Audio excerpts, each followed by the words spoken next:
So welcome to This is R&B. I'm your host, Rocky. We are here with The Reach, our new show where we talk to people behind the scenes who make things happen for your hottest R&B artists out there. We tonight have Montez Miller. She is a former producer from BET. Yes, the BET, and she is also the official, or was the official photographer for the Queen of Soul, Aretha Franklin. So welcome to you, Montez. Thank you for joining us tonight. And I know your resume is so extensive, so please fill me in on what else you've done, because BET, I know, is like one of the largest things, but I'm sure there's so many other things that you've been behind the scenes on. So fill us in on that. Oh, wow. The first, let me say thank you for reaching out to me. It's a part, I am blessed to be a part of the Reach, and it's a blessing to be able to have reached all things R&B. My journey began in Detroit, Michigan, where I was a dance coordinator for a local dance show called The Scene. And after getting an extensive amount of hands-on training, I decided to go into television. I went to school. I gained employment at a local cable company, Barton Cablevision, which I was a producer there. And that's where the journey began, right here in Detroit, Michigan. So as I was producing for Barton Cablevision, there was this guy. He was doing an ad sales presentation for BET. Little did he know I was obsessed with BET. It was like, I put it in the universe, Lord, I want to work at BET. And it was like everything that I was doing, I created a music video show that was modeled after Rap City and Midnight Love. And, you know, it was like I was paving the way for my journey to BET. So as the guy was working on the ad sales presentation, he looked over my shoulder. And at that time, I was working on a documentary on the urban mindset, Dangerous Society, which was after a book written by Dr. Carl Taylor, because I always wanted to do a documentary on the urban mindset, drugs, gangs, and violence. And so as the guy looked over my shoulder, he suggested that I send my resume to BET. And I'm like, right, like you guys are really gonna give me a job. And I didn't follow up. Right. I didn't follow up. So when he got back to Washington, D.C., he did a follow-up call and suggested that I send my resume over to Black Entertainment Television. And it was at that time I took time out to do my demo. And 2 weeks later, BET was on the phone. And I screamed because I knew that job was mine. You know, I just felt like it was for me. So I moved to Washington, D.C. They hired me as a producer of the Creative Services Department, which I was doing all the promos for the music shows and specials. You know, I remember doing a promo for Michael Jackson, Black and White, and Gerald Levert, and just all these wonderful promos. You know, it was like a dream come true. So then from there, they promoted me to the producer of Video LP, which was with Madeline Woods. And I did that for a few months. And then from there, they promoted me again and to the producer of Video Soul with Donnie Simpson, which was a dream come true for me, because that's what I really wanted to do, was produce Video Soul. I love it. And Donnie Soul, of course, to this day is still fine, by the way. He is still like one of the hottest out there, and he's such an icon. So I want to go back a little bit, Montez, to when you said you did not follow up. So thank God he obviously saw something in you, but would you say that that is one of the most crucial things to do in this business, is following up? that is one of the most crucial things to do. And I hate to say it, I'm a procrastinator to a certain degree, and then for me, after I had gained a certain amount of experience, I was sending out my resume and I kept getting told no, no, no, no, and no, and I was like, really, like they're really gonna give me a job. Well, just when I thought it was going to possibly be no, that no ended up being yes. So when opportunity knocks, you got to be ready to move, really. And so that's Take awesome. advantage. He saw that in you. He saw that in you, and he was like, "I've got to get her." I mean, because Detroit puts out such dope talent. He did not know me. He just seen something that I was working on, and he was impressed.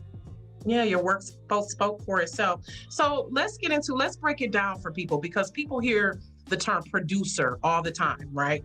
What exactly does a producer do for people who don't realize? I don't think people realize the work, the diligence, the dedication that goes into being a producer. So talk about some of those specific tasks that a producer does, or that you did at BET. Let me back up a little bit, because a producer at Barton Cablevision had to work in all areas of production.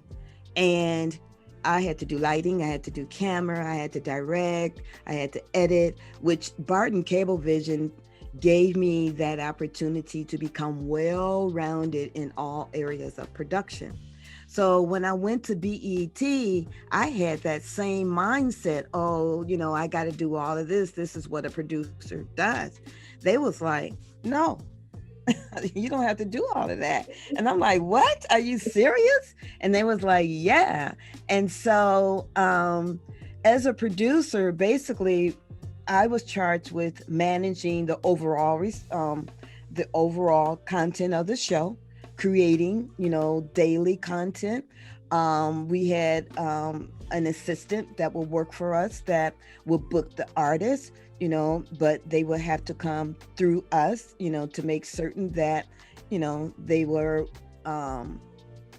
worthwhile, whether or not the subject or the artist would be a worthwhile presentation. So basically, as a producer, I just basically managed the content of the presentation, and I came up with ideas for the show. Okay, so were you the one who was also calling people, emailing people when they came to the show, making sure they had their snacks, that they got to the green room, like when someone came onto the show? When someone would come to the show, we would have someone to greet them, take them into the green room. We had an area of production that would handle, the catering part. Marcia Summers, she was our production assistant. Associate producer rather, she would, book the artist for us, after, meeting, hey, this is who's calling. They're trying to get on the show, what do you think? And we would just say yay or nay, to that particular artist. Chances are the majority of the artists, got on.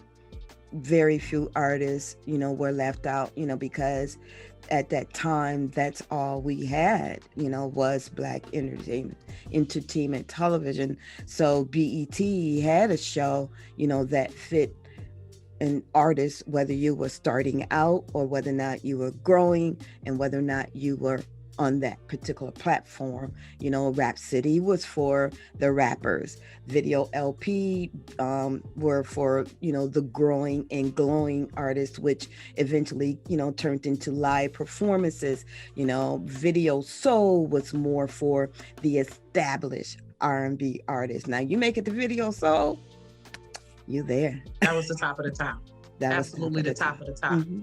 Top of the top right there. So what were some of the things that you learned about let's make this clear. What were your years of service at BET? Because again, we're talking about like BET when it was in its heyday, right? So for me, it was like 1993 to about early 2000.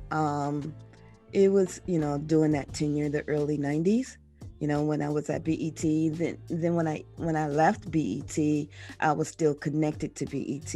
I left BET and went to the record company, but we'll talk about that. And I, was still connected to BET and still connected to BET. BET will always hold a place in my heart. I have so much love for the brand and even the people that are working at the organization today.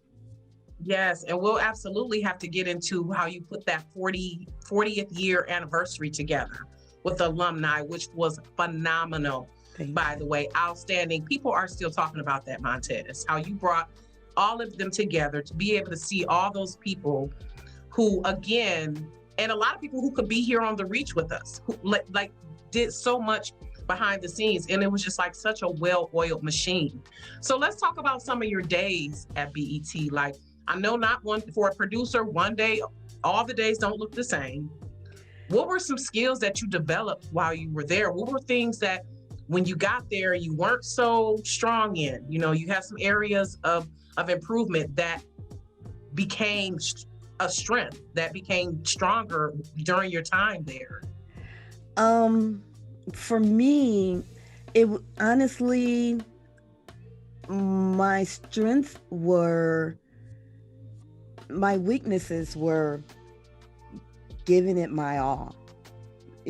My strength was just doing it. My weakness is really giving it my all because I love what I do.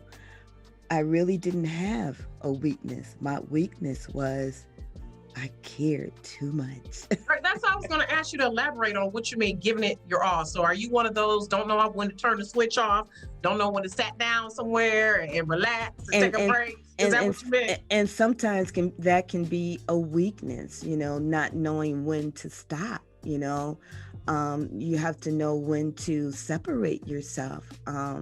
While it's a great thing, but it also can be a weakness because of the love we have for what we are doing. Yeah. You don't know how to stop.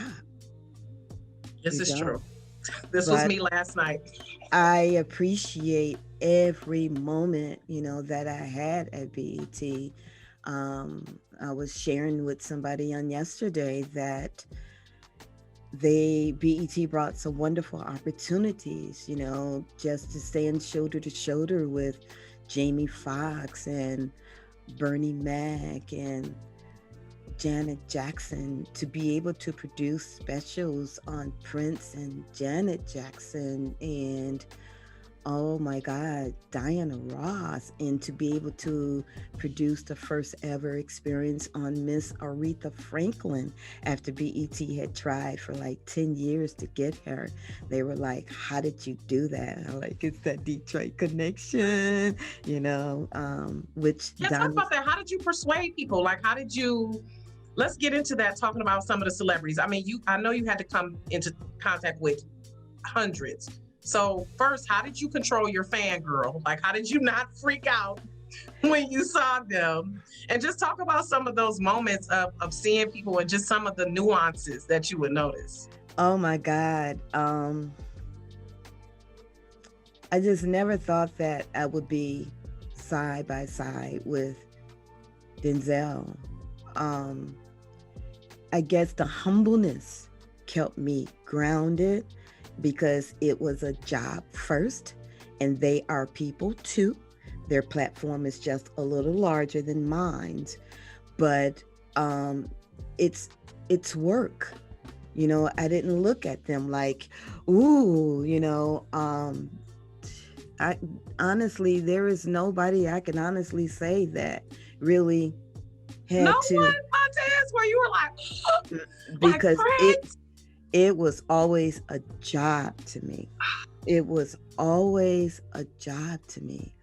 I love everybody, I can't say there was no one particular moment because every moment was special. But just to be basking in that moment and just being able to create content for those particular individuals was a blessing. People say, oh, Montez, you're too humble. You need to tell everybody. I'm just really honestly beginning to tell my story because people don't know. Normally when they see me, I'm in gym shoes and Adidas. Now I'm carrying a camera, but people don't know, the history that comes along with Montez. And I'm grateful to be able to just tell this story. But I guess because it was coming at me so fast, whether it was Nancy Wilson or In Vogue, whether it was H-Town or the Rude Boys, whether it was Brian McKnight, right, New Edition. It was like I didn't have time to, because honestly, it was a job, it was a job. And after a while, they're just everyday people, and I'm just in a position to help people that have an audience of millions of people. Mm-hmm. And I think people forget that sometimes that artists are humans too, that they sleep and bleed just like us, that they have bad days sometimes, and sometimes things are not going well, they're not feeling well, there's a wardrobe issue. So you were at BET. I'm sorry, but I'm not to cut you off, but see, back then you have to keep calm because see, you would have been labeled a groupie. Okay. And I didn't want to come off as a groupie. So you have to learn to keep your, you have to stay calm. Yeah, I probably would have lost that job, Giselle, oh my goodness. Yeah. So what are some things that people don't realize about artists? Like, what is something that you learned that you didn't realize until you became a producer? Like, because we see all the glitz and the glam and it's so great and we think they're making money and they're doing all this and that.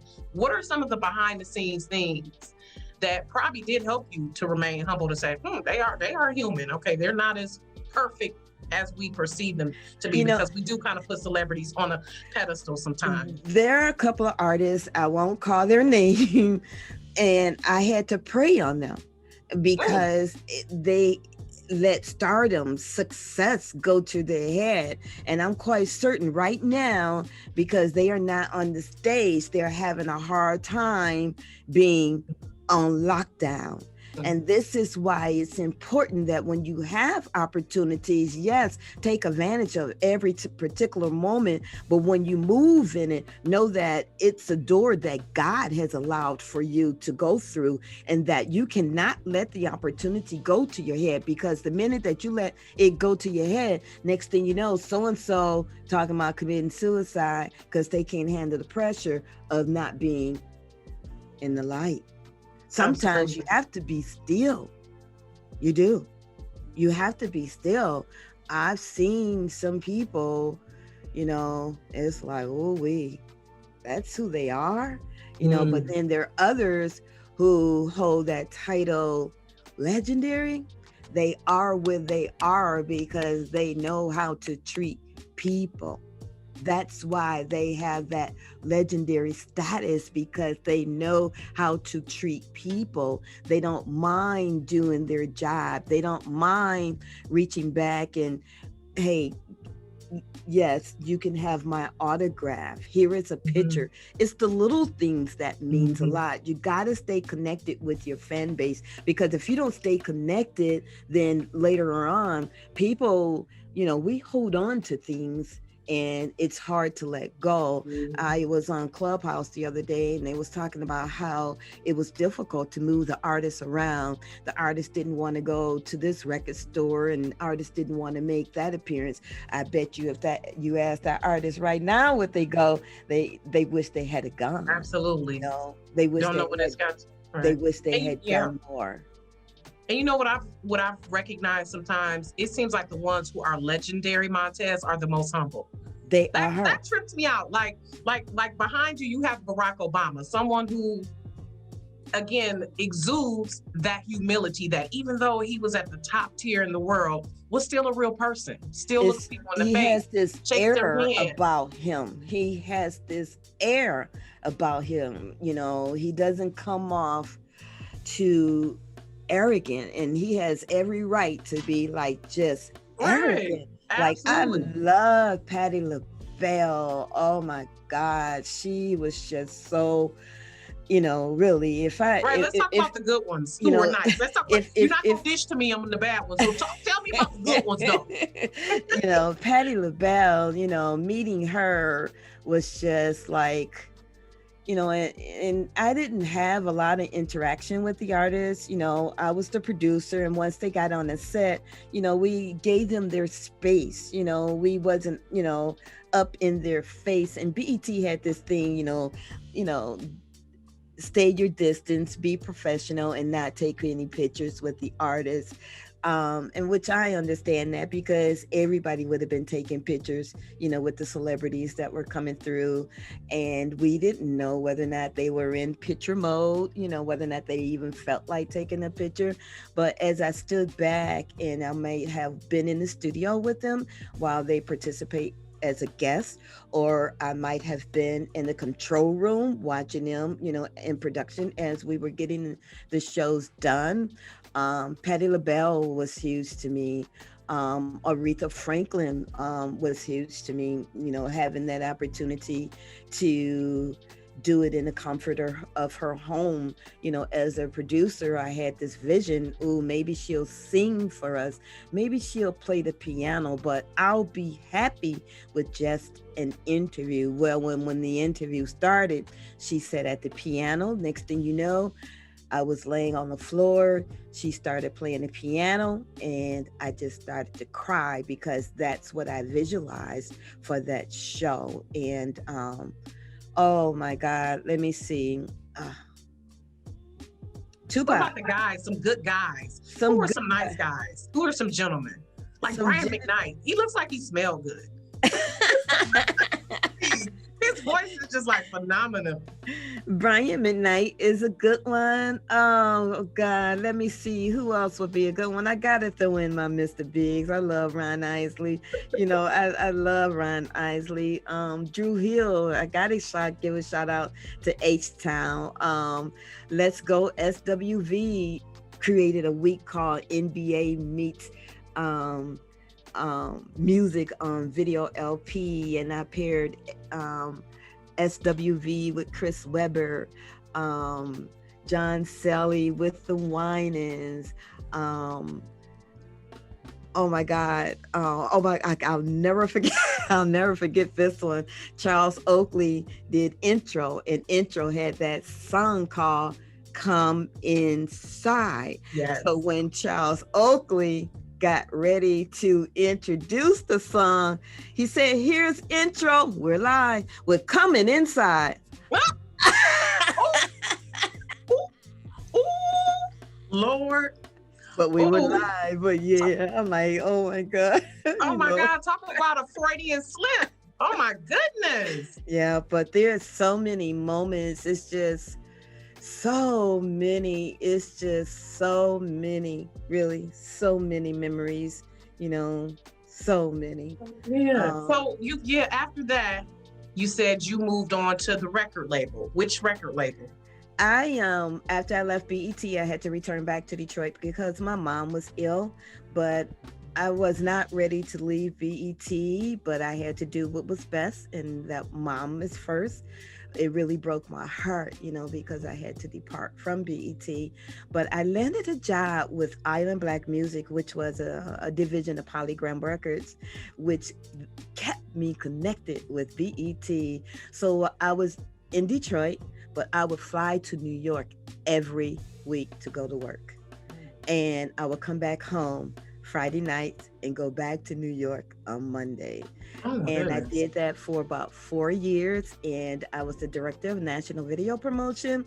And as the director of national video promotion, I was charged with getting the artists' music videos played on the music shows like BET, some MTV. I did the local and regional video shows. Back then we had the music box, the Mhm. box. Yes, Jim. And I had to, get them interviews and make sure that their music videos were played, on those particular networks.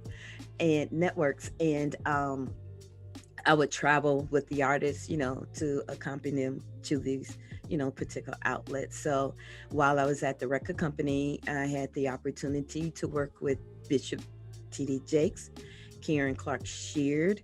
I worked with Kelly Price, the Isley Brothers. I worked with Luther Campbell. Oh my God, I worked with Naka, Mona, Drew Hill.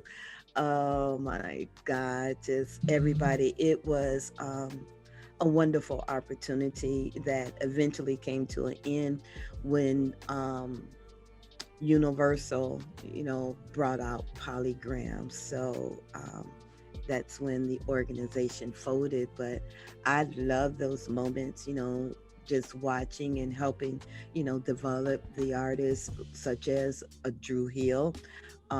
Karen Clark Sheard, was a first gospel artist, and that was her first time being with a major label. And she took off, and we did the Bomb in Gilead CD, which did well for Karen, and she went off to do wonderful things. As I look at my space, I look at the gold albums and silver and platinums that I have from that particular tenure in my life. So is there anyone, Montez, you haven't worked with that you would like to? Because you've done, and then next I want to get a little bit into, we've got to talk about Aretha, how you were her photographer and how that came about. But is there an artist that you did not work with or haven't worked with that you have always wanted to do or been curious about? At this particular moment in my life, there is no particular artist that I would love to work with. But if somebody should find something in me, yes, I will work with you. I would love to reconnect with Puffy. I'm putting it out there. Sean Puffy Combs, I hope you see this message. I hope that somebody in your camp see this video, because I want to have a "This Is Your Moment." No, a "This Is Your Life" with you.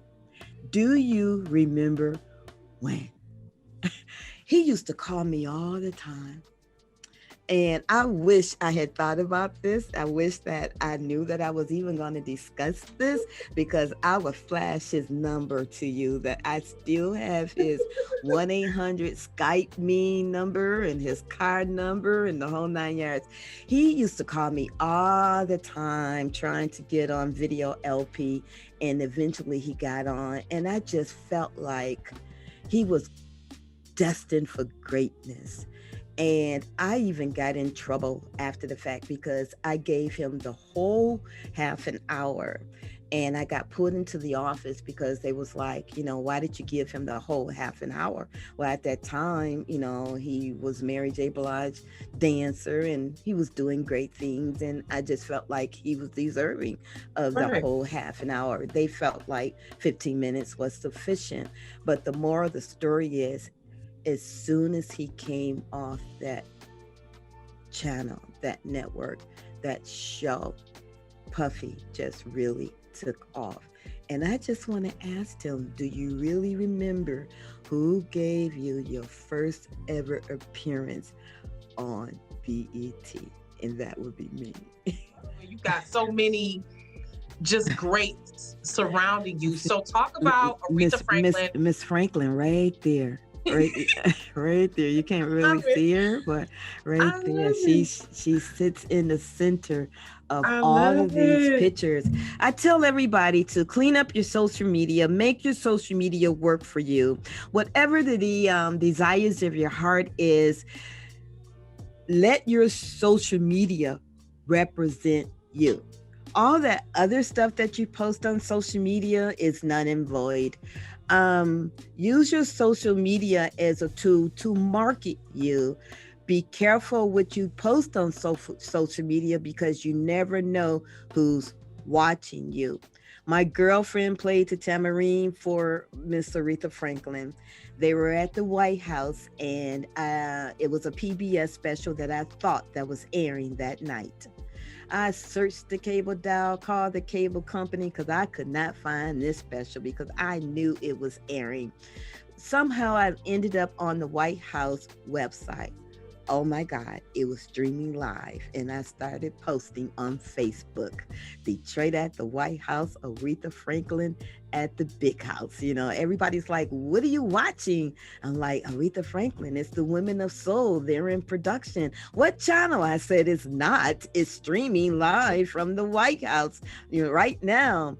So as a result of me posting on Facebook, her publicist reached out to me and was like, hey, I just got off the phone with Miss Franklin. She loves you. You got me in trouble. She wanted to know, how is it Montez Miller knew, you know, I was at the White House, but you didn't know. She said, Miss Franklin, I knew you was at the White House. I just didn't know it was streaming until Montez started posting. Well, you need to get to know Montez Miller. She's in the know. She was an executive at BET. But what Miss Franklin didn't know was that I worked with her publicist at the record company.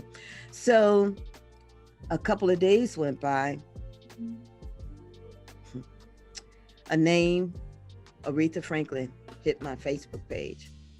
I thought it was a joke. I thought somebody had literally hacked her name. This is not Aretha Franklin on my Facebook page. Aretha Franklin ain't on Facebook. I heard she was on Facebook, but no, Aretha Franklin ain't on no Facebook. She is not here on my page. He would say something, I would say something. She would say something, I would hesitate and say something, but still like, this is not her. This can't be her. And I was praying, oh God, Lord, please don't let nobody chime in on this conversation. Lord, please don't let nobody say, oh, Miss Franklin, not her, me. You know, because, you know, we can have a conversation on Facebook and it could just be you and I and anybody can chime in. Well, Miss Franklin didn't know that. She just thought it was her and me, you know. So nobody chimed in, but she asked me to do her social media. So I immediately went out and bought a point and shoot camera. But the follow-up conversation was, the pictures you take, I want you to send them to a trade magazine. Huh? I didn't even own a camera.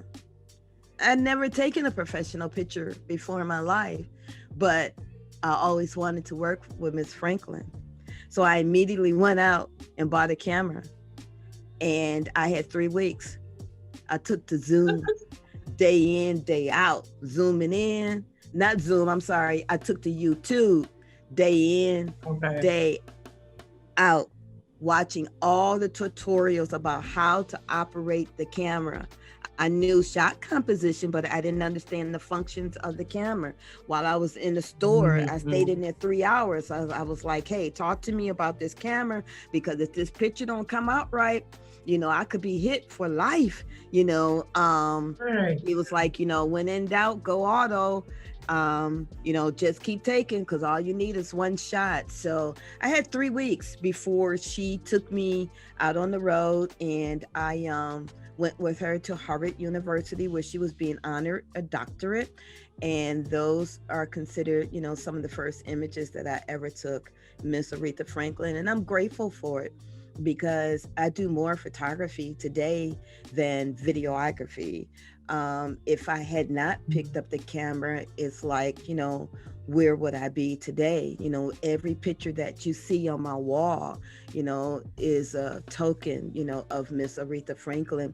And I'm grateful for it, because Montez Miller, never thought about doing photography, you know, until she gave me that opportunity. There is a MasterCard commercial that's airing with Jennifer Hudson. And I have an image in that particular campaign of the glam doctor who's from Detroit. and it's a MasterCard featuring Jennifer Hudson. So look out for that image. But Thank you, Montez. Again, I always, you always have my full attention. Like I really want to thank you for being a trailblazer, for being one of the people who has inspired me, who mentors me, who pulls my coattail, who encourages me. And I just love the energy that you give. And I can tell that you always just spread that energy to people. So that's that's likely why you've had a successful career. and So I thank you. that's what I do. Somebody had to help me, so I don't mind helping people, really. And that's the problem here. We don't help each other. How do you success to me is helping somebody else. Success to me is just knowing that I helped you. Really. Yep. It's not about me. It's about helping you. I get joy in knowing that I was able to help somebody else. I appreciate you, Montez. So thank you for joining us on The Reach. Montez, is there any last words you want to leave? Maybe some words of wisdom? I tell everybody to follow the desires of your heart. We are in some trying times, uncertain times. We don't even know what tomorrow's gonna hold. But during this time, be still and listen to that inner soul, that inner mind. It would guide you. Allow God to talk to you and learn to pivot during this time. Thank you so much, Montez. You're welcome. Thank you.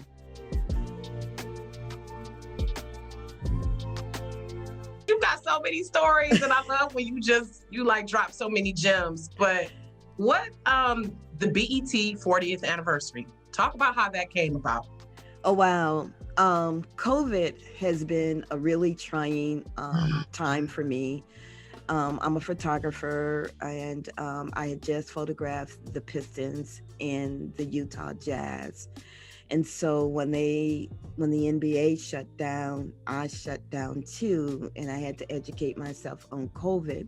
So while, educating myself on COVID, I knew to quarantine. But while in quarantine, I was like, Lord, give me something to do. I need something to do. And I was thinking about doing another idea that I have, which I'm about to launch it on Friday. But then a vision came.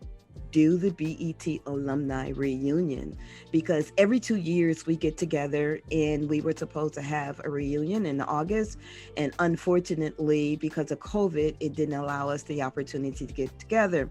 So I was just gonna have a party on Zoom, because that was the most familiar platform for everybody. But then when I started putting a filler out there, it started to be more than just a party on Zoom, because everybody wanted to participate. So I ended up, producing and executing the BET Alumni Reunion, which we had Donnie Simpson, Sherry Carter, Big Les, Ed Gordon, Jeannie, who does voiceover work for BET, Charlie Neal. We had Curtis Simons, who was the EVP of marketing. We had Jeff Lee, who was the vice president of programming, and it was hosted by Angela Stribling. And I was just doing something to keep my mind occupied during this time, but I also wanted to give the people something to remember. People was talking about how therapeutic it was, because this virtual space is new, but people have to learn to operate in the virtual space, because we're going to be in this space for a while, and you need to learn how to accept it, be open to it, and learn how to navigate through it. But it was an amazing experience, and I really thank God for that vision, and I appreciate everybody who participated. in the BET on the BET Alumni Reunion,